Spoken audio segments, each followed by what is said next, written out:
Ezequiel, capítulo 2. Os filhos são de duro semblante e obstinados de coração. Eu te envio a eles e lhes dirás: assim diz o Senhor Deus. Versículo 4. Após prostrar-se rosto em terra, Ezequiel foi animado a colocar-se em pé. Ele foi revestido pelo Espírito Santo, e este o fortaleceu para que pudesse ouvir com clareza as orientações divinas. As palavras do Senhor, através de Ezequiel, deveriam ser ditas a qualquer custo. Ainda que o povo a rejeitasse, e ainda que o profeta tivesse que passar por maus bocados.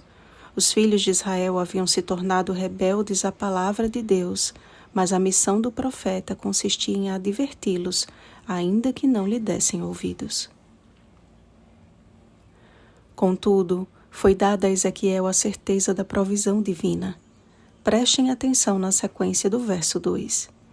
Primeiro, o profeta ficou cheio do Espírito Santo. Segundo, o profeta recebeu forças para levantar. Terceiro, o profeta ouviu a voz de Deus. Esta é a ordem dos fatores espirituais.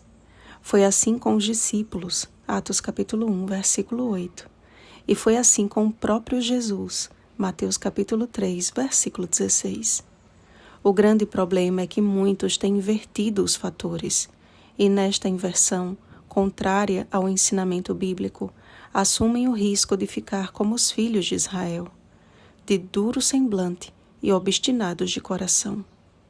Ir para a missão sem o Espírito Santo e, consequentemente, sem ouvir a voz de Deus, torna a obra ineficaz e sem propósito. O Senhor nos chama para uma obra tão sagrada qual foi a de Ezequiel.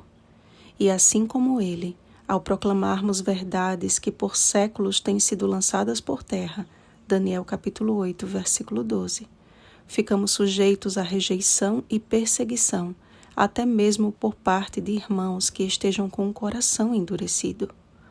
Mas o Senhor também nos diz hoje, em linguagem contemporânea e bem compreensível: não tenham medo de cara feia, porque eis que eu vos envio como ovelhas para o meio de lobos. Mateus capítulo 10, versículo 16. Não somos chamados para nos envolver em dissensões ou nos revoltar contra a casa rebelde, mas para desfrutar do alimento que Deus nos dá a comer por meio do seu Espírito. Portanto, mensageiro do Altíssimo, mensageira do Altíssimo, abre a boca e fica satisfeito e fica satisfeita com a provisão de Deus. Ainda que muitas vezes tenhamos de suportar lamentações, suspiros e ais, só um pouco mais e estaremos desfrutando do maná do céu.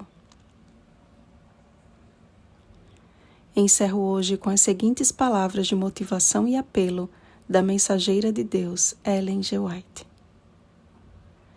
Levaremos avante a obra segundo a vontade do Senhor? Estamos dispostos a ser ensinados por Deus? Lutaremos com Deus em oração? Receberemos o batismo do Espírito Santo? Isso é o que necessitamos e podemos ter neste tempo.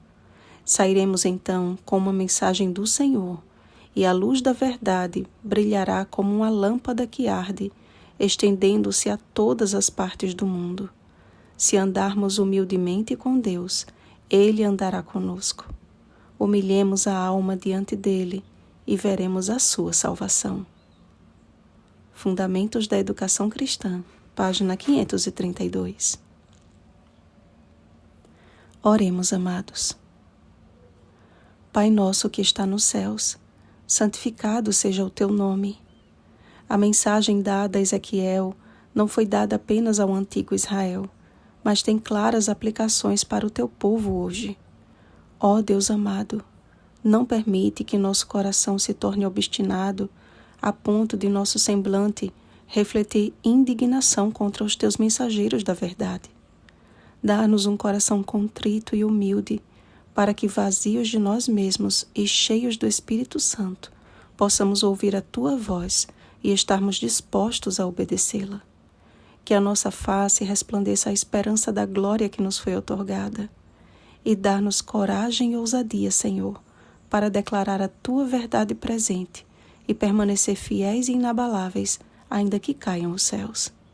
Em nome de Jesus. Amém. Vigiemos e oremos. Bom dia, mensageiros do Altíssimo. Oremos pelo batismo do Espírito Santo. Oremos uns pelos outros. Rosana Garcia Barros.